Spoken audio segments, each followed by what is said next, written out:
नमस्कार दोस्तों। आज हम चर्चा करेंगे संवैधानिक उपचारों के अधिकार पर, जो कि एक मूल अधिकार है। हमारे संविधान में 6 मूल अधिकार दिए हुए हैं, जिसमें 6वां मूल अधिकार अनुच्छेद 32 में दिया हुआ है, जिसका नाम है संवैधानिक उपचारों का अधिकार। आपने क्या कभी उपचार लिया है क्या? क्या आप कभी बीमार हुए हैं? क्या कभी कोई शारीरिक बीमारी या मानसिक बीमारी हुई है क्या आपके? शारीरिक बीमारी का मतलब बुखार होना, जुकाम होना, खांसी होना, मलेरिया होना। इस प्रकार की बीमारियों का हम इलाज लेते हैं, और इलाज कौन करता है? फिजिशियन करता है, जो शरीर की बीमारी का डॉक्टर होता है। इसी प्रकार कई बार किन्हीं लोगों के मानसिक बीमारी हो जाती है, जैसे कोई मेरे पीछे पड़ा है, कोई मेरा पीछा कर रहा है, मैं बहुत इंटेलिजेंट हूँ, मैं बहुत सुंदर हूँ। इस प्रकार की मानसिक बीमारियां लोगों को हो जाती हैं। तो मानसिक बीमारियों का इलाज कौन करता है? साइकेट्रिक करता है, मनोरोग विशेषज्ञ करता है। और इसी प्रकार एक बीमारी और होती है, जिसको संवैधानिक बीमारी बोलते हैं। संवैधानिक बीमारी कब होती है?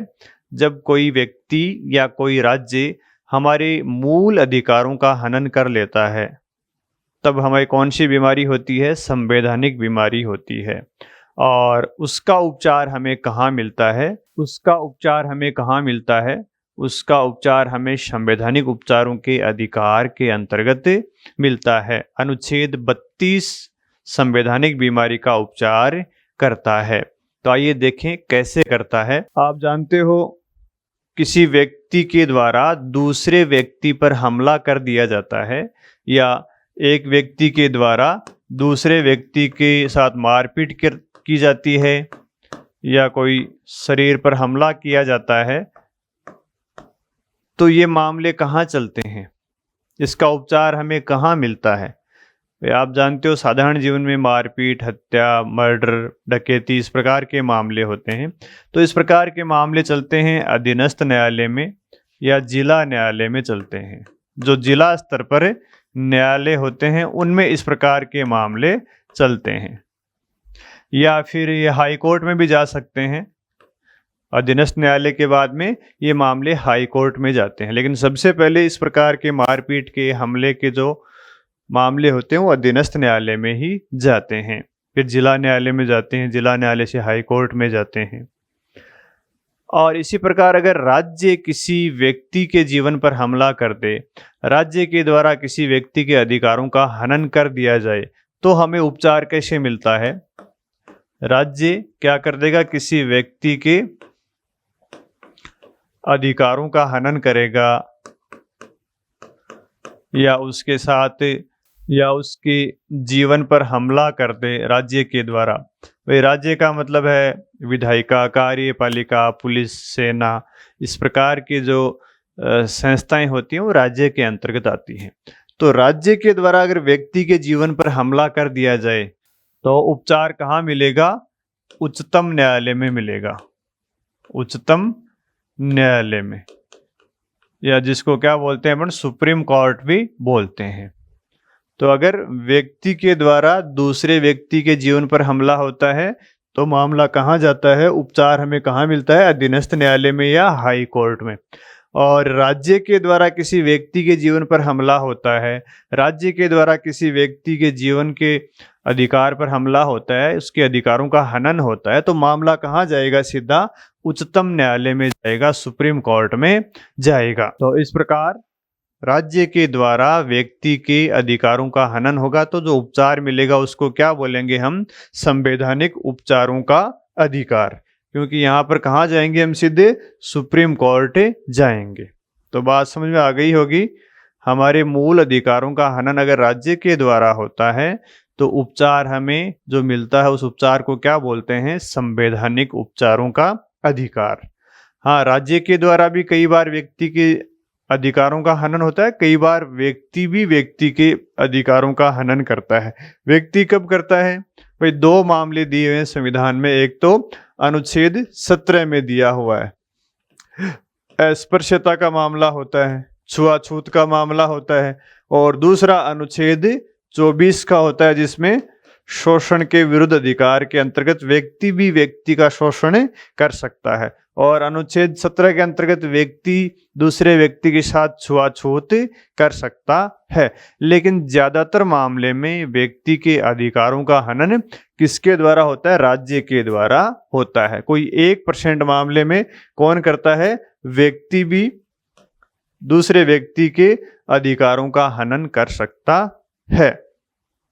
लेकिन अधिकांश मामले किसके विरुद्ध आते हैं? राज्य के विरुद्ध ही आते हैं। तो हमारे संविधान में अनुच्छेद 14 से लेकर 30 तक मूल अधिकार तो दिए हुए हैं, लेकिन अनुच्छेद 32 इतना महत्वपूर्ण अधिकार क्यों होता है? क्योंकि अनुच्छेद 32 भी एक प्रकार का मूल अधिकार ही है। भाई हमारे संविधान में 6 मूल अधिकार दिए हुए हैं: स्वतंत्रता, समानता, शोषण के विरुद्ध अधिकार, धार्मिक स्वतंत्रता का अधिकार, शिक्षा और संस्कृति का अधिकार, और 6वां दिया हुआ है संवैधानिक उपचारों का अधिकार।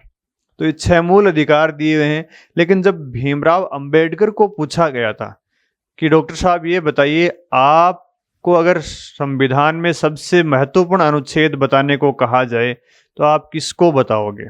तो अंबेडकर ने बताया था अनुच्छेद 32 को, यानी संवैधानिक उपचारों के अधिकार को अंबेडकर ने सबसे महत्वपूर्ण बताया था। और डॉक्टर भीमराव अंबेडकर ने तो अनुच्छेद 32 को या संवैधानिक उपचारों के अधिकार को संविधान का हृदय और आत्मा भी कहा था, हार्ट एंड सोल भी इसको कहा था। तो ये क्यों कहा था? इसका कारण ये था क्योंकि जितने भी मूल अधिकार हैं उन सभी मूल अधिकारों का क्रियान्वयन कौन करवाता है? हमारे पास जितने भी मूल अधिकार हैं उनको क्रियान्वित कौन करवाता है? उनको क्रियान्वित करवाता है अनुच्छेद 32। अनुच्छेद 32 स्वयं एक मूल अधिकार है, लेकिन ये सबसे महत्वपूर्ण मूल अधिकार इसलिए बन जाता है क्योंकि अनुच्छेद 14 से लेकर 30 तक जो मूल अधिकार दिए हुए हैं उनको क्रियान्वित करवाने का काम ये अनुच्छेद 32 करता है। इसलिए इसको सबसे महत्वपूर्ण अधिकार, मूल अधिकार माना गया है। हमारे कुछ मूल अधिकार तो स्वतः क्रियाशील हैं, जैसे अनुच्छेद 14 स्वतः क्रियाशील है, अनुच्छेद 15 स्वतः क्रियाशील है, अनुच्छेद 16 स्वतः क्रियाशील है। लेकिन कुछ मूल अधिकार ऐसे हैं जो स्वतः क्रियाशील नहीं है, जिनको क्रियाशील बनाना पड़ता है। तो अन्य मूल अधिकारों को क्रियान्वित करवाने का काम करता कौन है? अनुच्छेद 32 करता है। इसलिए अनुच्छेद 32 को सबसे महत्वपूर्ण मूल अधिकार माना गया है। इसीलिए अंबेडकर ने अनुच्छेद 32 को क्या कहा था? संविधान की दीवार कहा था। और अंबेडकर ने दूसरा क्या कहा था? संविधान का हृदय और आत्मा। हृदय और आत्मा कौन से अनुच्छेद को कहा था? अनुच्छेद 32 को कहा था। किसने कहा था? भीमराव अंबेडकर ने। तो अंबेडकर ने अनुच्छेद 32 को दीवार कहा है, संविधान का हृदय और आत्मा कहा है। ये हृदय और आत्मा वाला प्रश्न कई बार पूछा जाता है, तो आप इसको ध्यान में रखें। संविधान के अनुच्छेद 32 या संवैधानिक उपचारों के अधिकार को डॉक्टर भीमराव अंबेडकर के द्वारा संविधान का हृदय और आत्मा कहा जाता है। तो सबसे महत्वपूर्ण इसलिए भी बन जाता है क्योंकि ये अन्य मूल अधिकारों का क्रियान्वयन करवाता है। अब इसको हम एक उदाहरण के द्वारा समझ सकते हैं। चीन में हमारे से 3 गुना मूल अधिकार हैं, लेकिन फिर भी वहाँ के लोगों के पास जितनी स्वतंत्रताएं और जितने अधिकार हमारे पास हैं उतने नहीं हैं। अधिकार संविधान में तो बहुत सारे हैं, लेकिन उनको क्रियान्वित करवाने वाली व्यवस्था चीन में नहीं है। यानी हमारे यहाँ पर जो अनुच्छेद 32 है उस तरीके का अधिकार चीन के लोगों के पास नहीं है। चीन में लोगों के पास अधिकार ज़्यादा हैं, लेकिन उन अधिकारों को क्रियान्वित करवाने की व्यवस्था वहाँ के संविधान में नहीं है, जो कि हमारे संविधान के अनुच्छेद 32 में दी हुई है। इसलिए ये संवैधानिक उपचारों का अधिकार बहुत महत्वपूर्ण बन जाता है। भाई अधिकार दे देंगे और अनुच्छेद 32 हटा लेंगे तो सारे मूल अधिकारों का कोई मतलब नहीं है। अगर हमारे जो मूल अधिकार दिए हुए हैं उनमें से एक मूल अधिकार को अगर हम पीछे खींच लें, हटा दें, तो सारे मूल अधिकारों का फिर कोई मतलब नहीं है। और वो मूल अधिकार कौन सा है? संवैधानिक उपचारों का अधिकार, जो सभी मूल अधिकारों को न्यायालय ले जाने का काम करता है, जो किसी मूल अधिकार का हनन होने पर न्यायालय जाने का अधिकार देता है। भाई आपने शंकरी प्रसाद का नाम सुना होगा, गोलकनाथ का नाम सुना होगा, केशवानंद भारती का नाम सुना होगा। ये लोग न्यायालय में किसके माध्यम से गए थे? ये अनुच्छेद 32 के माध्यम से गए थे। अनुच्छेद 32 नहीं होता तो ये लोग न्यायालय में नहीं पहुंच पाते। मेनका गांधी वाद का आपने नाम सुना होगा। मेनका गांधी भी अनुच्छेद 32 के माध्यम से न्यायालय में गई थी। जिसमें पुट्टा स्वामी केस का आपने नाम सुना होगा, जिसमें प्राइवेसी का अधिकार दिया गया है। तो वो भी किसके माध्यम से न्यायालय में गए? अनुच्छेद 32 के माध्यम से न्यायालय में गए। इसलिए अनुच्छेद 32 क्या करता है? लोगों को न्यायालय में जाने का अधिकार देता है। अगर किसी व्यक्ति के मूल अधिकारों का हनन होता है तो अनुच्छेद 32 उस व्यक्ति को उपचार लेने के लिए न्यायालय में अपना पक्ष रखने का, जाने का अधिकार देता है, न्यायालय में जाने का अधिकार देता है। तो इसलिए सबसे महत्वपूर्ण बन जाता है। अनुच्छेद 32 में 4 क्लॉज दिए हुए हैं। आइए हम एक एक क्लॉज देखते हैं और उसके बाद में 5 प्रकार की रिटें इसमें जारी की जाती हैं, उनको हम देखेंगे। तो सबसे पहले अपन देखेंगे अनुच्छेद 32। अनुच्छेद 32 में ये 4 क्लॉज दिए हुए हैं। अनुच्छेद 32(1), अनुच्छेद 32(1), अनुच्छेद 32(2), अनुच्छेद 32(3) और अनुच्छेद 32(4). ये 4 सब क्लॉज अनुच्छेद 32 में दिए हुए हैं। अनुच्छेद 32(1) में क्या प्रावधान किया गया है? अनुच्छेद 32(1) ये कहता है कि मूल अधिकारों के क्रियान्वयन हेतु उच्चतम न्यायालय में जाने का अधिकार की गारंटी दी गई है। अनुच्छेद 32(1) में गारंटी दी गई है। किस बात की गारंटी दी गई है? आप शब्दों पर ध्यान दीजिए। गारंटी किस बात की है? जब हमारे मूल अधिकारों का हनन होता है, उसके विरुद्ध संरक्षण प्राप्त करने के लिए, उसके विरुद्ध उपचार प्राप्त करने के लिए उच्चतम न्यायालय में जाने की गारंटी अनुच्छेद 32(1) के द्वारा प्रदान की जाती है। यानी अनुच्छेद 32(1) हमें उच्चतम न्यायालय में जाने की गारंटी देता है। हम उच्चतम न्यायालय में क्यों जाएंगे? जब हमारे मूल अधिकारों का हनन होगा। तो ये बात अनुच्छेद 32(1) में कही गई है, जिसमें हमें क्या दी गई है? गारंटी दी गई है। कहाँ जाने की? उच्चतम न्यायालय में जाने की दी गई है। उच्चतम न्यायालय में हम क्यों जाएंगे? जब हमारे मूल अधिकारों का क्रियान्वयन करवाना होगा। तो अनुच्छेद 32 स्वयं एक मूल अधिकार है और उच्चतम न्यायालय में जाने का अधिकार हमें ये प्रदान करता है। यही बात अनुच्छेद 32(1) में कही गई है। अनुच्छेद 32(1) में उच्चतम न्यायालय में जाने के अधिकार की गारंटी दी हुई है। अगर अनुच्छेद 32(1) नहीं होता तो हम उच्चतम न्यायालय में नहीं जा पाते, क्योंकि यही तो अधिकार हमें अनुच्छेद 32(1) देता है। उसके बाद में देखिए अनुच्छेद 32(2). जब हमारे मूल अधिकारों का हनन होता है और हम अनुच्छेद 32(1) के तहत उच्चतम न्यायालय में पहुंचते हैं, तो उच्चतम न्यायालय कुछ निर्देश दे सकता है या कुछ आदेश दे सकता है या रिट भी जारी कर सकता है। उच्चतम न्यायालय के पास निर्देश देने की, आदेश देने की और रिट जारी करने की शक्ति अनुच्छेद 32(2) में दी हुई है। अनुच्छेद 32 में क्या दिया हुआ है? उच्चतम न्यायालय की शक्ति दी हुई है। शक्ति किस मामले में दी हुई है? जब हमारे मूल अधिकारों का हनन होता है। हनन होता है तो उच्चतम न्यायालय निर्देश दे सकता है, कोई आदेश दे सकता है या फिर रिट जारी कर सकता है। यानी रिट जारी करने की उच्चतम न्यायालय की शक्ति कहाँ दी गई है? अनुच्छेद 32(2) में दी गई है। रिट को हिंदी में लेख भी बोलते हैं, ये अंग्रेजी शब्द है रिट। तो 5 प्रकार की रिट उच्चतम न्यायालय के द्वारा जारी की जाती हैं। और ये रिट जारी करने के उच्चतम न्यायालय का क्या अधिकार है या शक्ति है? तो ये उच्चतम न्यायालय की शक्ति है। ये जो प्रावधान है ये ब्रिटेन से लिया गया है। वे 5 प्रकार की जो रिटें जारी करते हैं, ये प्रावधान भारतीय संविधान में कहाँ से लिया गया है? ये ब्रिटेन से लिया गया है। कहाँ से लिया गया है? ब्रिटेन से। और 5 प्रकार की रिटें कौन सी हैं? देखिए 5 प्रकार की रिटें हैं। रिट जारी करने का प्रावधान कहाँ से लिया गया है? ब्रिटेन से लिया गया है। तो देखिए बंदी प्रत्यक्षीकरण, इनको हम आगे समझेंगे एक एक को, अभी मैं सिर्फ नाम बता रहा हूं, आपको इनके नाम क्रम से भी याद होने चाहिए। पहली है बंदी प्रत्यक्षीकरण, जिसको अंग्रेजी में बोलते हैं हेबियस कॉर्पस रिट। दूसरी है परमादेश, जिसको बोलते हैं मैंडामस। तीसरी रिट है प्रतिषेध प्रोहिबिशन। चौथी रिट है अधिकार परीक्षा क्यू वारंटो। पांचवी रिट है उत्प्रेषण सर्शियोरी, जिसको क्या बोलते हैं? सर्शियोरी बोलते हैं। ये लैटिन भाषा के शब्द हैं और ये शब्द इतने हार्ड हैं, इसीलिए तो जेनिंग ने भारतीय संविधान को क्या कहा था? वकीलों का स्वर्ग कहा था। भाई ये इतने कठिन लैटिन शब्द दिए हुए हैं, तो इन शब्दों को देखकर तो जेनिंग ने भारतीय संविधान पर टिप्पणी की थी कि भारतीय संविधान तो वकीलों का स्वर्ग है। इस प्रकार के शब्द हर किसी के समझ में आते नहीं हैं।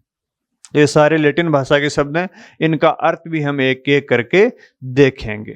तो अनुच्छेद 32(2) में तो ये 5 प्रकार की रिट जारी करने की उच्चतम न्यायालय की शक्ति दी हुई है।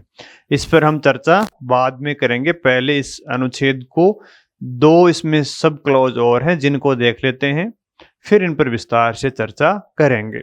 फिर देखिए अनुच्छेद 32(3) में क्या प्रावधान किया गया है। अनुच्छेद 32(3) ये कहता है कि उच्चतम न्यायालय की जो रिट जारी करने की शक्ति है, उन शक्तियों पर प्रभाव डाले बिना संसद विधि बनाकर अन्य न्यायालयों को भी रिट जारी करने की या मूल अधिकारों के क्रियान्वयन की शक्ति दे सकती है। अनुच्छेद 32(3) में क्या प्रावधान किया गया है कि संसद कानून बनाकर या विधि बनाकर उच्चतम न्यायालय की शक्तियों को छेड़े बिना अन्य न्यायालयों को भी मूल अधिकारों को क्रियान्वयन कराने की शक्ति दे सकती है। इसका मतलब ये हुआ कि उच्चतम न्यायालय की शक्तियों पर तो कोई प्रभाव नहीं पड़ेगा। संसद कानून बनाकर अन्य न्यायालयों को भी इस प्रकार की शक्तियां सौंप सकता है। अन्य न्यायालयों को भी मूल अधिकारों को क्रियान्वित करवाने का काम सौंप सकता है। तो लेकिन ये काम कैसे होगा? संसद के द्वारा विधि बनाकर ही। संसद कानून बनाकर अन्य न्यायालयों को सौंप देगी कि भाई आप भी मूल अधिकारों के क्रियान्वयन का काम करवाइए, उनके संरक्षण का काम कर सकते हैं। लेकिन उच्चतम न्यायालय की शक्ति इससे प्रभावित नहीं होनी चाहिए, क्योंकि उच्चतम न्यायालय क्या है? हमारे मूल अधिकारों का रक्षक है, मूल अधिकारों का संरक्षक है।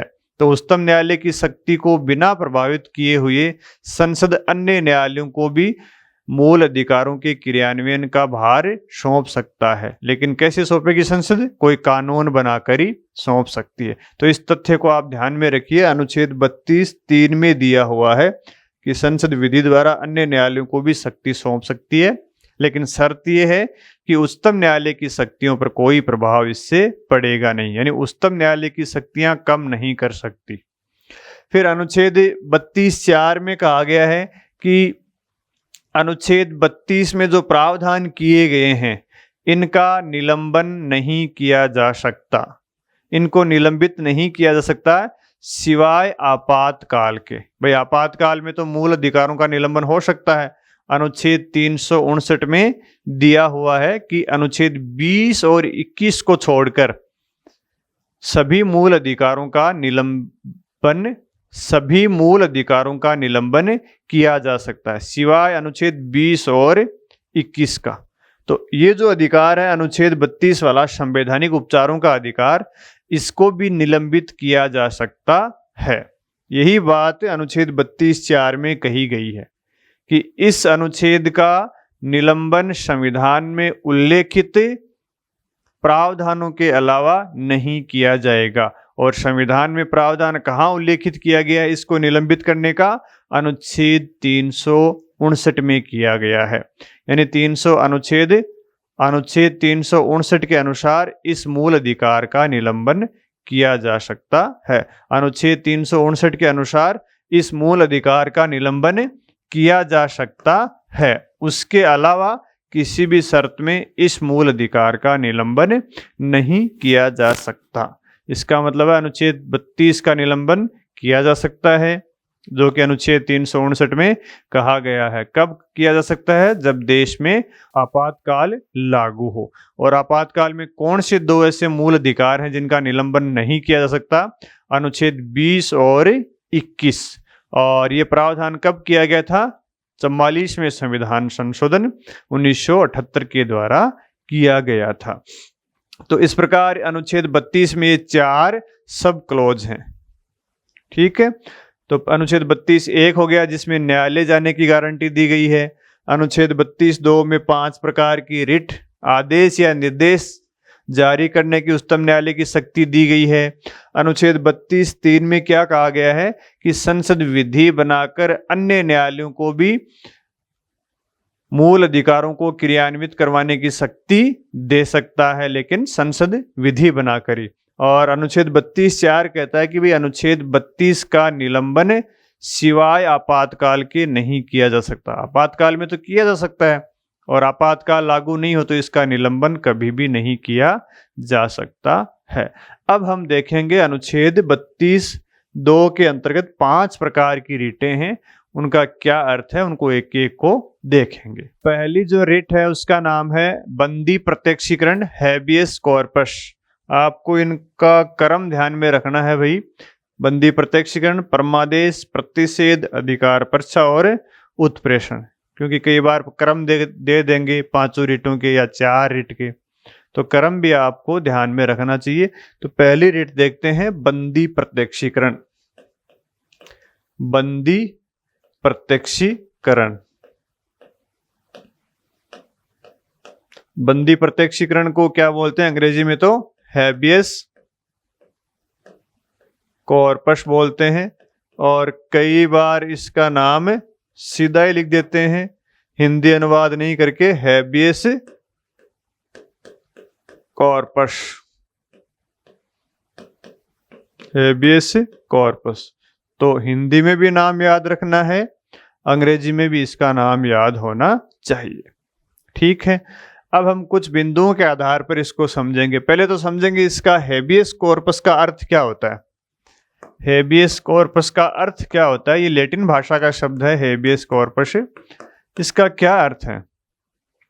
तो हैबियस कॉर्पस का अर्थ है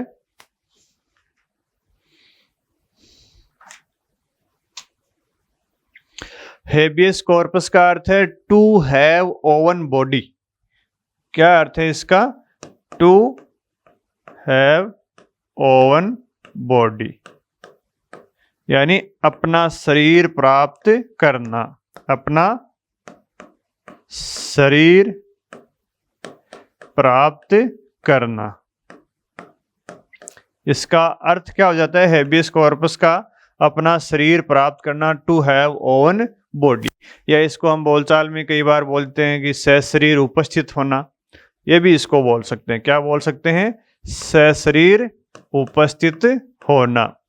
सशरीर उपस्थित होना या शरीर को उपस्थित करना।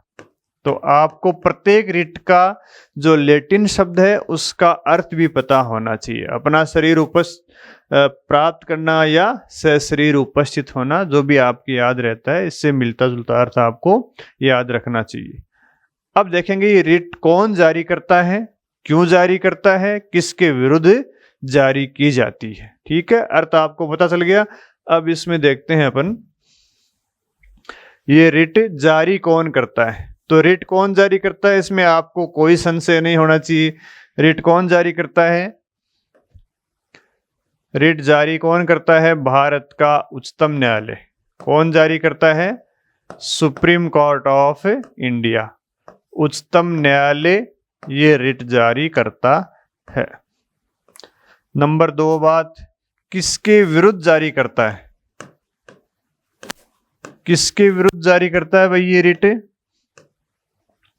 ये रिट राज्य के विरुद्ध जारी की जाती है, या फिर कभी कभी व्यक्ति के विरुद्ध भी जारी की जा सकती है। भाई हमारा शरीर कौन लेता है? हमारा शरीर राज्य ले लेता है। कैसे? क्या राज्य हमारा शरीर ले सकता है क्या? अनुच्छेद 21 के अंतर्गत हमारा शरीर राज्य प्राप्त कर सकता है, लेकिन शर्त यह होनी चाहिए कि अनुच्छेद 21 के अनुसार राज्य विधि द्वारा स्थापित प्रक्रिया के अनुसार हमारा शरीर ले सकता है। और कई बार कोई व्यक्ति भी दूसरे व्यक्ति को बंधक बना लेता है, अपहरण कर लेता है। आप किसी का मकान किराया नहीं देते तो आपको उस कमरे में बंद कर सकता है। तो ये बंदी प्रत्यक्षीकरण याचिका किसके द्वारा जारी की जाती है? सुप्रीम कोर्ट के द्वारा। किसके विरुद्ध? राज्य के विरुद्ध। और किसके विरुद्ध? व्यक्ति के विरुद्ध भी जारी की जा सकती है। क्यों जारी की जाती है? क्यों जारी की जाती है भाई ये रिट? जब हमें कोई अवैध रूप से बंदी बना ले, मनमाने तरीके से हमें गिरफ्तार कर ले। ये रिट किसके लिए जारी की जाती है? क्यों जारी की जाती है? अवैध हिरासत के विरुद्ध जारी की जाती है। अवैध हिरासत के विरुद्ध। अगर कोई हमें मनमाने तरीके से हिरासत में ले ले तब ये रिट जारी की जाती है। अवैध हिरासत बोल सकते हैं या मनमानी गिरफ्तारी के विरुद्ध। मनमानी गिरफ्तारी के विरुद्ध भी ये रिट जारी की जाती है, क्योंकि भाई राज्य के पास बहुत ताकत होती है और राज्य कई बार मनमाने तरीके से व्यक्ति को बंदी बना लेता है, मनमाने तरीके से व्यक्ति को गिरफ्तार कर लेता है, अवैध तरीके से व्यक्ति को गिरफ्तार कर लेता है। तो इसके लिए ये रिट जारी की जाती है। तो रिट जारी कौन करेगा? सुप्रीम कोर्ट करेगा।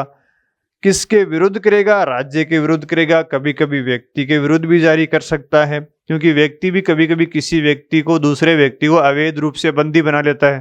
पैसे आपने उधार लिए, आपने पैसे चुकाए नहीं, तो व्यक्ति आपको बंधक बना सकता है, अपने घर में बंदी बना के रख देगा। तो उसके विरुद्ध भी ये रिट जारी की जा सकती है। तो अवैध हिरासत के विरुद्ध जारी की जाती है।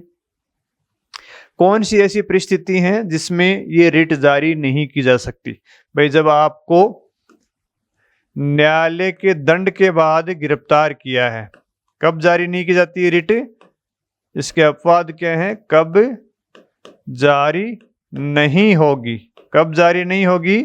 जब न्यायालय के दंड के फलस्वरूप आपको गिरफ्तार किया है, न्यायालय के दंड देने के बाद में आपको गिरफ्तार किया, उस स्थिति में। दूसरी स्थिति है जब आपको निवारक नजरबंदी में गिरफ्तार किया है, निवारक नजरबंदी कानून के तहत गिरफ्तार किया है, जो हमने अनुच्छेद 22 में पढ़ा था। और तीसरा, संसदीय विशेषाधिकार या किसी विधानमंडल या संसद के अवमानना के कारण गिरफ्तार किया है। अगर हमने किसी संसदीय विशेषाधिकार का उल्लंघन किया है या किसी विधानमंडल या संसद की अवमानना की है, तो उसके कारण हमें अगर बंदी बनाया जाता है तो ये रिट जारी नहीं की जा सकती। तो विशेषाधिकार या विधानमंडल की अवमानना अगर हम करते हैं और हमें गिरफ्तार कर लिया जाता है तो ये रिट जारी नहीं की जा सकती। बंदी प्रत्यक्षीकरण जारी कौन करता है? कौन जारी करेगा? उच्चतम न्यायालय जारी करेगा। किसके विरुद्ध जारी करेगा? राज्य के विरुद्ध या व्यक्ति के विरुद्ध। क्यों जारी करेगा? अगर व्यक्ति को अवैध रूप से हिरासत में ले लें।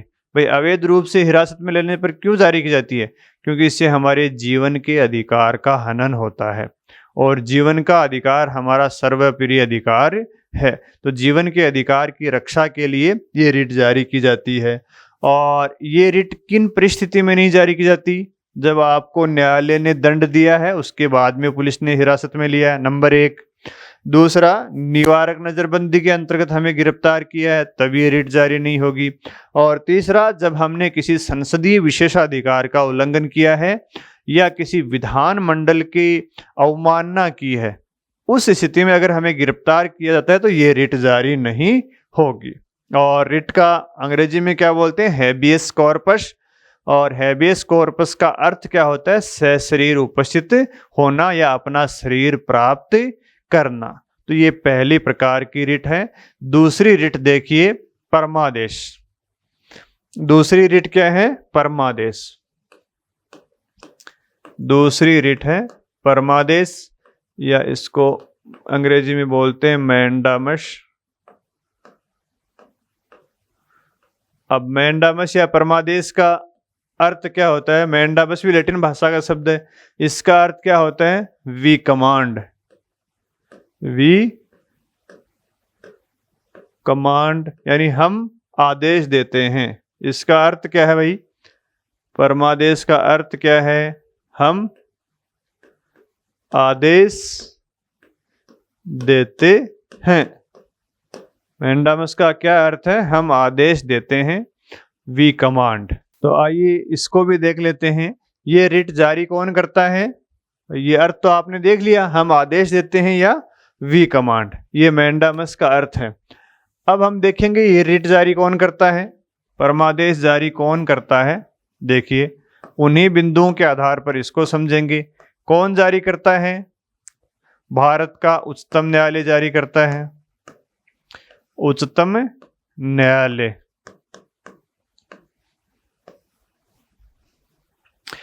किसको जारी करता है? उच्चतम न्यायालय किसको जारी करेगा? ये रिट उच्चतम न्यायालय किसको जारी करता है? ये रिट किसी सार्वजनिक पद पर बैठे हुए व्यक्ति को, किसी सार्वजनिक पद पर बैठे व्यक्ति को जारी की जाती है। व्यक्ति को क्यों जारी की जाती है? ये रिट क्यों जारी की जाती है? किसको जारी की जाती है? जिस व्यक्ति ने सार्वजनिक पद धारण किया हुआ है, सरकारी पद किसी ने व्यक्ति ने धारण किया हुआ है, उस व्यक्ति को जारी की जाएगी। क्यों की जाएगी? जो व्यक्ति सार्वजनिक पद पर बैठा है वो अपने कर्तव्य का पालन न करे या फिर अपने कर्तव्य का पालन करने से मना कर दे।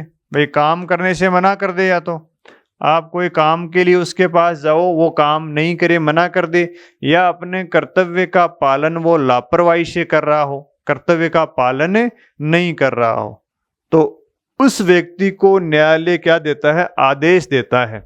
न्यायालय क्या देता है? आदेश देता है, कमांड देता है कि आप काम कीजिए।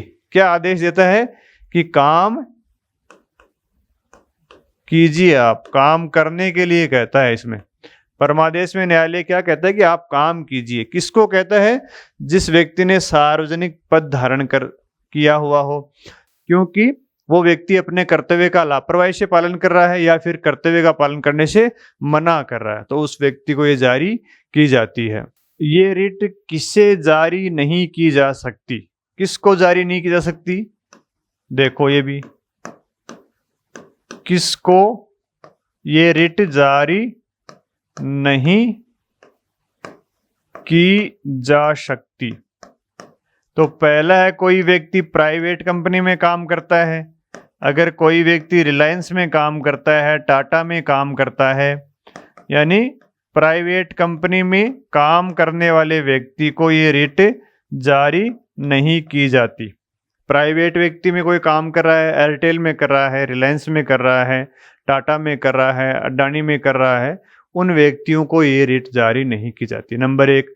दूसरा, हमारे राष्ट्रपति और राज्यपाल को ये रिट जारी नहीं की जाती। राष्ट्रपति और राज्यपाल को ये रिट जारी नहीं की जाती। इन दो प्रकार के व्यक्तियों को परमादेश उच्चतम न्यायालय के द्वारा जारी नहीं किया जाएगा, उनको काम करने के लिए आदेशित नहीं किया जाएगा। दोबारा एक बार देख लो, परमादेश कौन जारी करता है? उच्चतम न्यायालय। जितनी भी प्रकार की रिट अपन देखेंगे, सारी रिट कौन जारी करेगा? उच्चतम न्यायालय करेगा।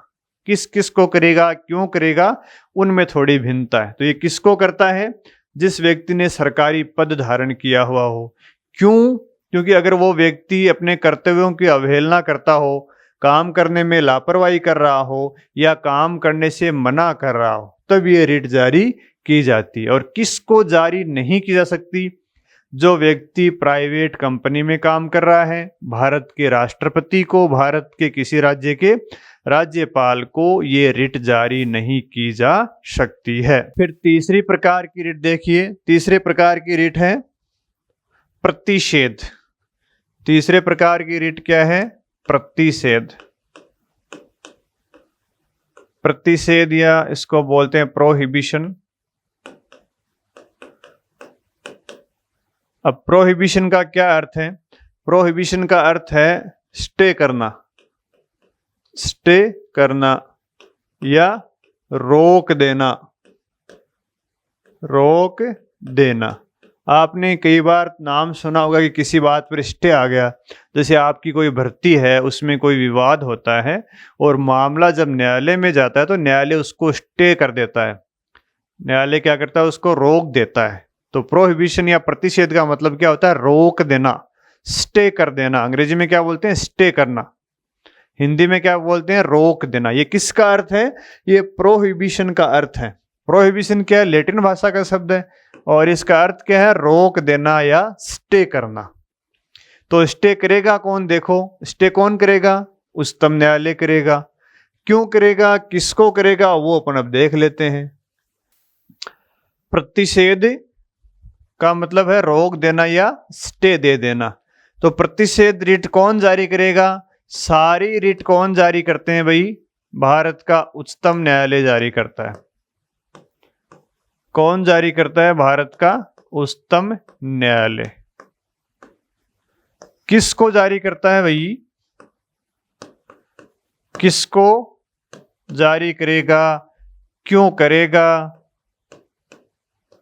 और कब करेगा?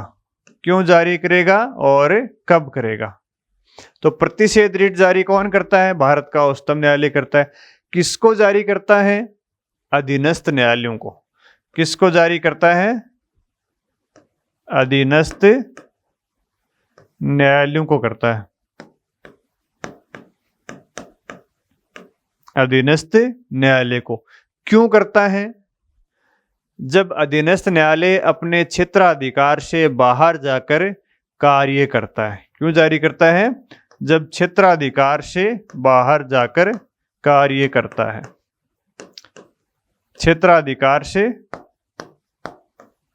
बाहर जाकर कार्य करता है।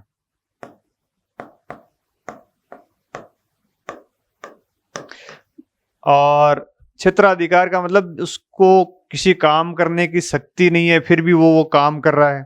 किसी मामले को सुनने की उसकी शक्ति नहीं है फिर भी वो मामला सुनवाई कर रहा है। तब ये अधीनस्थ न्यायालय को सुप्रीम कोर्ट के द्वारा जारी की जाती। और कब की जाती है?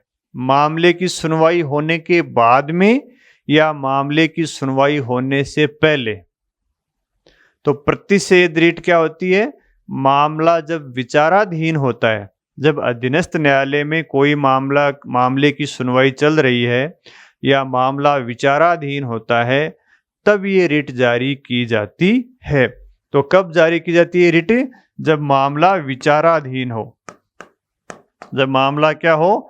विचार करने के अधीन हो, यानी मामले की सुनवाई समाप्त नहीं हुई है, मामला चल रहा हो, तो उस स्थिति में ये रिट जारी की जाती है। यानी मामले के पूर्ववर्ती चरण में ये रिट जारी की जाती है। कब की जाती है? पूर्ववर्ती चरण में।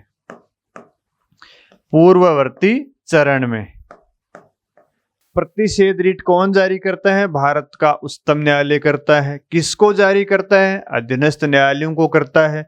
क्यों जारी करता है? उसको अपने अधिकार क्षेत्र से बाहर जाकर कार्य करने से रोकने के लिए।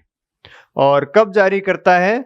जब मामले पर अंतिम फैसला नहीं आया हो, मामला विचाराधीन हो, मामले पर सुनवाई चल रही हो, तो उस मामले पर निर्णय करने से रोकने के लिए ये रिट जारी की जाती है। यानी मामले के पूर्ववर्ती चरण में जारी की जाती है। प्रतिषेध में क्या होता है? रोक देते हैं काम करने से। और परमादेश में क्या होते हैं? काम करने के लिए आदेश दिया जाता है। दोनों में अंतर क्या है? प्रतिषेध में तो क्या करते हैं? काम करने से रोकते हैं। काम करने से क्या करते हैं? रोकते हैं। और परमादेश में क्या करते हैं? काम करने के लिए कहते हैं, भाई काम तो कीजिए आप। काम करने के लिए कहा जाता है परमादेश में। और प्रतिषेध में क्या किया जाता है? काम करने से रोकने के लिए। ये आप काम मत कीजिए, जो काम कर रहे हो उसको वहीं छोड़ दीजिए, आगे उस पर कोई काम मत कीजिए। दोनों में अंतर समझ में आ गया, परमादेश और प्रतिषेध में। फिर अगला रेट आती है उत्प्रेषण। अधिकार प्रशा को हम लास्ट में देखेंगे, क्योंकि प्रतिषेध और उत्प्रेषण दोनों में लगभग थोड़ी सी समानता है, थोड़ा उसमें अंतर है, इसलिए हम इसको पहले देखेंगे। तो चौथी प्रकार की रीट कौन सी है? उत्प्रेषण। हालांकि ये सबसे लास्ट में आती है, लेकिन हम इसको पहले ही ले रहे हैं। उत्प्रेषण या सर्स्योरी, सर्स्योरी ये इसका लैटिन नाम है, सर्स्योरी। और इसका अर्थ क्या होता है भाई? ये जो लैटिन शब्द है इसका अर्थ है मंगा लेना, मंगा लेना या प्रमाणित करना। क्या अर्थ होता है? मंगा लेना या प्रमाणित करना। भाई ये जो शब्द हैं लैटिन शब्द, इन सभी के अर्थ आपको ध्यान में रखने चाहिए। कभी कभी सीधा अर्थ भी पूछ लेते हैं, जैसे बंदी प्रत्यक्षीकरण का हैबियस कॉर्पस का क्या अर्थ है? तो सशरीर उपस्थित होना या अपना शरीर प्राप्त करना। उत्प्रेषण का अर्थ पूछ लेंगे तो मंगा लेना या प्रमाणित करना। अब देखेंगे उत्प्रेषण कौन जारी करता है, किसके विरुद्ध जारी करता है, क्यों जारी की जाती है और कब जारी की जाती है। उन्हीं आधारों पर इसको देखेंगे जिस आधार पर अपने प्रतिषेध को देखेगा। प्रतिषेध को देखा था, कौन जारी करता है, किसके विरुद्ध जारी की जाती है और क्यों जारी की जाती है और कब जारी की जाती है। तो ये हम इसमें भी वही 4 बिंदु देखेंगे जो हमने प्रतिषेध में देखे थे। तो जारी कौन करता है? भारत का उच्चतम न्यायालय जारी करता है, भारत का सुप्रीम कोर्ट जारी करता है। किसके विरुद्ध जारी की जाती है? अधीनस्थ न्यायालयों के विरुद्ध जारी की जाती है। किसके विरुद्ध? अधीनस्थ न्यायालय के विरुद्ध जारी की जाती है। इसको हम किताबों में ये भी दिया हुआ है कि न्यायिक और अर्ध न्यायिक संस्थाओं के विरुद्ध जारी की जाती है। क्या दिया हुआ है? न्यायिक और अर्ध न्यायिक संस्था। इसको हम समझेंगे अर्ध न्यायिक क्या होता है, अभी अब देख लेंगे इसको पूरा। तो किसके विरुद्ध जारी की जाती है? अधीनस्थ न्यायालयों के विरुद्ध। क्यों? वही 2 कारण हैं, या तो अधीनस्थ न्यायालय अपने अधिकार क्षेत्र के परे जाकर काम कर रहा है, यानी अपनी सीमा से परे जाकर काम कर रहा है, या प्रक्रिया का उल्लंघन कर रहा है, या तो अधीनस्थ न्यायालय ने क्षेत्राधिकार के बाहर जाकर काम किया है, क्षेत्राधिकार से बाहर जाकर काम किया है, या फिर उचित प्रक्रिया का पालन नहीं किया है, उचित प्रक्रिया का पालन नहीं किया है, उचित प्रक्रिया का पालन नहीं किया है। 2 आधारों पर जारी की जाती है, या तो अधीनस्थ न्यायालय अपने क्षेत्राधिकार से बाहर जाकर कार्य करता है, यानी किसी मामले को उनको सुनने का अधिकार ही नहीं है, फिर भी वो सुनवाई कर रहा है, नंबर 1। या फिर उसने उचित प्रक्रिया का पालन नहीं किया है। इन 2 आधारों पर ये उत्प्रेषण या सर्शियोरी रिट जारी की जाती है। तो इसमें कब जारी की जाती है? भाई हमने प्रतिषेध में तो ये देखा था कि मामला जब विचाराधीन होता है तब जारी की जाती है। ये कब जारी की जाती है? ये मामले के उत्तरवर्ती चरण में, यानी अधीनस्थ न्यायालय ने कोई फैसला दे दिया हो, देने के बाद में ये जारी की जाती है। यानी फैसला सुनाने के बाद में, निर्णय देने के बाद में, अधीनस्थ न्यायालय निर्णय देने के बाद में, अधीनस्थ न्यायालय के द्वारा निर्णय दे दिया जाता है और देने के बाद में ये रिट जारी की जाती है। तो निर्णय देने के बाद में या फिर उत्तरवर्ती चरण में, उत्तरवर्ती चरण में। उत्तरवर्ती चरण का मतलब भी क्या है? अधीनस्थ न्यायालय ने मामले की पूरी सुनवाई कर दी है, उस पर फैसला दे दिया है उसके बाद में सुप्रीम कोर्ट के द्वारा ये रिट जारी की जाती है, जिसमें वो क्या करता है, पूरे मामले को अपने पास मंगवा लेता है। तो प्रतिषेध में तो क्या करते हैं, सुनवाई करने से रोकते हैं, और यहाँ पर सुनवाई होने के बाद में उच्चतम न्यायालय के द्वारा पूरे मामले को अपने पास मंगवा लेते हैं। लेकिन क्यों मंगवाते हैं? जब अधीनस्थ न्यायालय अपने क्षेत्राधिकार से बाहर जाकर निर्णय दे दिया हो, या निर्णय देने में अधीनस्थ न्यायालय ने उचित प्रक्रिया का पालन नहीं किया हो, तब ये रिट जारी की जाती है। किसके विरुद्ध की जाती है? अधीनस्थ न्यायालय के विरुद्ध। कौन करता है? उच्चतम न्यायालय करता है। कब करता है? निर्णय देने से पहले या बाद में? निर्णय देने के बाद में। तो निर्णय देने के बाद में उच्चतम न्यायालय क्या करेगा भाई? निर्णय देने के बाद में उच्चतम न्यायालय उपचार करेगा। मान लीजिए अधीनस्थ न्यायालय ने अधिकार क्षेत्र से बाहर जाकर कार्य कर दिया है या निर्णय दे दिया है, तो उच्चतम न्यायालय इस रिट को अपने पास मंगवाएगा, और पास मंगवाकर क्या करेगा? वो पास मंगवाने के बाद में उसके पास 3 ऑप्शन होते हैं। तो क्या क्या कर सकता है उच्चतम न्यायालय? देखो, या तो उच्चतम न्यायालय उस निर्णय को क्या कर देगा? रद्द कर देगा। भाई उच्चतम न्यायालय उपचार कैसे करेगा? पहला तो है कि वो निर्णय को रद्द कर देगा, अवैध घोषित कर देगा। निर्णय क्या कर देगा? रद्द कर देगा या अवैध घोषित कर देगा, नंबर 1। या फिर वो किसी दूसरे न्यायालय को मामला ट्रांसफर कर देगा, दूसरे कोर्ट को या न्यायालय को मामला हस्तांतरित कर देगा, दूसरे न्यायालय को वो मामला हस्तांतरित कर देगा। या तीसरा ऑप्शन क्या रहता है? वो तीसरा ऑप्शन क्या रहता है? प्रक्रिया बताकर फिर सुनवाई करने के लिए कहता है। तीसरा क्या कर सकता है? उस न्यायालय को उचित प्रक्रिया बताकर सुनवाई करने के लिए सौंप देता है। उचित प्रक्रिया बताकर सुनवाई के लिए मामला वापस उसी न्यायालय को सौंप देता है। तो जब किसी अधीनस्थ न्यायालय के द्वारा किसी व्यक्ति के मूल अधिकारों का हनन होता है, तो उसके विरुद्ध भी न्यायालय के द्वारा रिट जारी की जा सकती है। उच्चतम न्यायालय उसके विरुद्ध रिट जारी कर सकता है। और उसको उपचार कैसे प्रदान करेगा? या तो उस मामले को जिसमें निर्णय दिया उसको अवैध ठहरा देगा, जो आदेश दिया है अधीनस्थ न्यायालय ने, जो निर्णय दिया उसको अवैध घोषित कर देगा, नंबर 1। नंबर 2, उसको किसी दूसरे न्यायालय को ट्रांसफर कर देगा जिसके पास क्षेत्राधिकार है। और नंबर 3, उसको उचित प्रक्रिया बताकर उसी न्यायालय को वापस सुनवाई के लिए भेज देगा। तो ये 3 माध्यम से उच्चतम न्यायालय उत्प्रेषण के माध्यम से उपचार करने का कार्य करता है। यहाँ आपने एक बात गौर की होगी, ये जो रिट जारी की जाती है, प्रतिषेध और ये उत्प्रेषण, दोनों में अंतर क्या है? देखो, उत्प्रेषण तो जारी की जाती है उत्तरवर्ती चरण में, यानी निर्णय देने के बाद में, और प्रतिषेध जारी कब की जाती है? जब मामला विचाराधीन हो, पूर्ववर्ती चरण में। ठीक है, दोनों में अंतर समझ में आ गया। अब देखो, दोनों में एक चीज दी गई है कि अधीनस्थ न्यायालय के विरुद्ध मामले की सुनवाई होती है। तो क्या अधीनस्थ न्यायालय भी राज्य के अंतर्गत आता है क्या? आपने कभी सोचा है क्या कि प्रतिषेध और उत्प्रेषण दोनों अधीनस्थ न्यायालयों के विरुद्ध जारी किए जाते हैं, जबकि मूल अधिकार तो हमेशा राज्य के विरुद्ध प्राप्त होते हैं? तो क्या ये भी राज्य के अंतर्गत आते हैं क्या? अधीनस्थ न्यायालय भी राज्य की परिभाषा के अंतर्गत आते हैं क्या? अनुच्छेद 12 में हमने राज्य की परिभाषा देखी थी, वहां तो ये नहीं आ रहे थे, लेकिन यहाँ हम देख रहे हैं इनके विरुद्ध भी रिट जारी की जाती है। और रिट जारी की जाती है मूल अधिकारों के हनन पर, और किसके विरुद्ध जारी की जाती है? राज्य के विरुद्ध। तो ये भी राज्य के अंतर्गत आते हैं या नहीं आते? भाई सुप्रीम कोर्ट तो कभी भी राज्य के अंतर्गत नहीं आता, क्योंकि सुप्रीम कोर्ट तो खुद ही मूल अधिकारों का रक्षक है, संरक्षक है।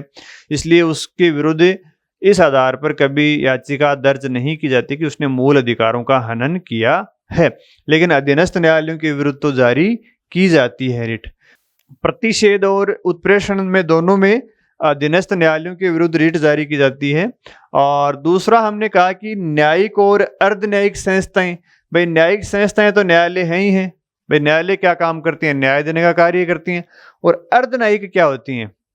अर्ध न्यायिक का मतलब होता है आधा न्यायपालिका जैसा कार्य, आधा प्रशासन जैसा कार्य। आप संविधान में कई जगह पढ़ते हो कि फलानी संस्था अर्ध न्यायिक संस्था है, जैसे वित्त आयोग है, अर्ध न्यायिक संस्था है। स्पीकर है, अर्धन्यायिक कार्य करता है। तो हमारे संविधान में कई ऐसे पदाधिकारी, कई ऐसी संस्थाएं, कई ऐसे आयोग अर्धन्यायिक होते हैं। आधा काम वो प्रशासनिक करते हैं, आधा काम न्यायालय जैसा करते हैं। तो इसलिए उनको क्या बोलते हैं? अर्धन्यायिक संस्थाएं बोलते हैं, जो आधा काम प्रशासन का करते हैं, आधा काम न्यायालय का जैसा करते हैं। तो अर्धन्यायिक संस्थाओं के विरुद्ध भी ये रिट जारी की जाती है। भाई जैसे कलेक्टर है या एसडीएम है, वो न्याय का कार्य भी करते हैं और प्रशासन का कार्य भी करते हैं। तो ये रिटें उनके विरुद्ध भी जारी की जाती हैं, केवल न्यायालय के विरुद्ध जारी नहीं की जाती। कलेक्टर के विरुद्ध जारी की जा सकती है या एसडीएम के विरुद्ध भी जारी की जा सकती है, क्योंकि उनका काम न्यायालय का काम भी है और प्रशासन का काम भी है। तो उनके विरुद्ध भी ये रिटें जारी की जाती हैं। तो न्यायिक और अर्धन्यायिक में आपको बात समझ में आ गई होगी। न्यायिक का मतलब जो काम न्यायिक न्यायालय का कार्य करते हैं, अर्धन्यायिक का मतलब जो आधा काम प्रशासन का करते हैं, आधा न्यायालय के जैसा काम करते हैं। फिर लास्ट है रिट अपनी अधिकार परीक्षा। लास्ट रिट कौन सी है? अधिकार परीक्षा। Quo warranto.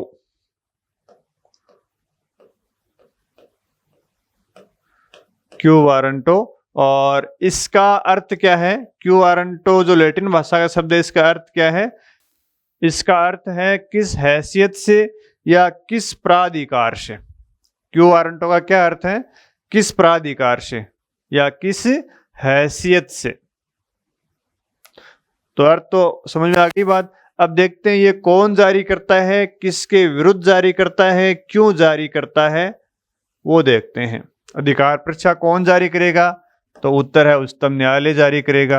इसका उत्तर तो आपको पता चल गया होगा। कितनी देर हो गई? उच्चतम न्यायालय जारी करता है। किसको जारी करता है, क्यों जारी करता है, और किसको नहीं कर सकता, किसको नहीं की जा सकती ये रिट। कौन जारी करता है? उच्चतम न्यायालय जारी करता है। किसको जारी करता है? सार्वजनिक पद पर बैठे व्यक्ति को। सार्वजनिक पद पर बैठे व्यक्ति को ये जारी की जा सकती है। और क्यों जारी की जाती है? अगर किसी व्यक्ति ने अवैध तरीके से सार्वजनिक पद प्राप्त किया है, अगर किसी व्यक्ति ने अवैध तरीके से या किसी विधि के विरुद्ध कोई पद प्राप्त किया है, विधि के विरुद्ध या किसी नियम का, कानून का उल्लंघन करके पद प्राप्त किया है, या अवैध तरीके से कोई पद प्राप्त किया है। पद क्या होना चाहिए? सार्वजनिक होना चाहिए। तब ये रिट जारी की जाती है। और किसको नहीं की जा सकती? मान लीजिए कोई व्यक्ति निजी कंपनी में कार्यरत है, उस व्यक्ति को ये रिट जारी नहीं की जा सकती। कोई व्यक्ति निजी कंपनी में, निजी या प्राइवेट कंपनी में कोई पद पर बैठा है, तो उस व्यक्ति को ये रिट जारी नहीं की जा सकती। कोई व्यक्ति निजी कंपनी में कोई पद पर नियुक्त है या बैठा है, तो उस व्यक्ति को नहीं जारी की जाती। तो भाई अवैध तरीके से कैसे प्राप्त करते हैं नौकरी? मान लीजिए किसी व्यक्ति की आयु 40 साल है और नौकरी प्राप्त करने की आयु 35 साल ही है, तो वह अवैध नियुक्ति हो गई। नौकरी से हटने की जो आयु है वो 60 वर्ष है, कोई व्यक्ति 62 वर्ष तक पद पर बैठा है, अवैध नियुक्ति है। किसी व्यक्ति के कट ऑफ से कम नंबर है, फिर भी वो पद प्राप्त कर लेता है, अवैध नियुक्ति है। अगर किसी व्यक्ति ने किसी कानून का उल्लंघन करके या विधि के विरुद्ध जाके कोई पद प्राप्त किया है, तो उसकी नियुक्ति भी क्या है? अवैध है। इसलिए ये जारी की जाती है। क्यों जारी की जाती है? क्योंकि अगर कोई व्यक्ति अवैध तरीके से पद प्राप्त कर लेता है, तो जो दूसरा व्यक्ति है उस व्यक्ति के मूल अधिकारों का हनन होता है। भाई आपका नंबर आना था और आपकी जगह किसी दूसरे व्यक्ति ने अवैध तरीके से नौकरी प्राप्त कर ली है, तो तो आपके तो मूल अधिकार का हनन हुआ ना, इसलिए ये रिट जारी की जाती है ताकि किसी दूसरे व्यक्ति के अधिकारों का हनन ना हो।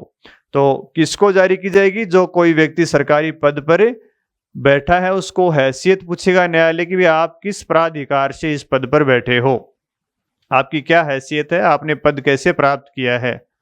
और अगर किसी व्यक्ति ने अवैध तरीके से पद प्राप्त किया है तो न्यायालय उसकी नियुक्ति को क्या कर देगा? अवैध घोषित कर देगा, उसको नियुक्ति से हटा देगा, उसको उस पद से हटा भी सकता है न्यायालय। जैसे जयललिता को हटाया था।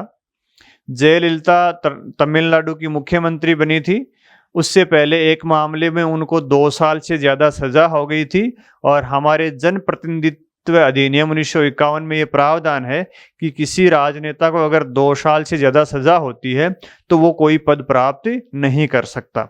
लेकिन जयललिता ने फिर भी सीएम की कुर्सी प्राप्त कर ली थी, क्योंकि उनके पार्टी के जो नेता थे, चुने हुए विधायक थे, उन्होंने कहा कि हमारी सीएम तो यही बनेगी, हमारी पार्टी को जनादेश मिला है। तो जयललिता ने मुख्यमंत्री पद की शपथ ले ली। तो न्यायालय ने कहा कि आपकी इस पद पर जो नियुक्ति है वो अवैध है, आप 6 साल तक कोई पद ग्रहण ही नहीं कर सकती, तो उनको पद से हटना पड़ा था। तो ऐसे न्यायालय अवैध नियुक्ति पाता है तो उस नियुक्ति को वो निरस्त भी कर सकता है। तो अधिकार परीक्षा में न्यायालय व्यक्ति को उसकी प्राधिकार पूछता है कि भाई आप किस अधिकार से पद पर बैठे हुए हो। पूछता कौन है? उच्चतम न्यायालय। क्यों पूछता है? अगर अवैध तरीके से आपने पद प्राप्त किया है। और किसको नहीं पूछेगा? किसी व्यक्ति ने कोई प्राइवेट कंपनी में पद प्राप्त कर लिया तो उसको नहीं पूछेगा। तो ये अपनी 5 प्रकार की रिटें थी, इनका आपको क्रम ध्यान में रखना है। इन रिटों का जो लैटिन शब्द है उसका अर्थ ध्यान में रखना है, और ये क्यों जारी की जाती हैं, किसके विरुद्ध जारी की जाती हैं, कौन से चरण में जारी करती हैं, कौन जारी करता है, ये सारी चीजें आपको ध्यान में रखनी होंगी।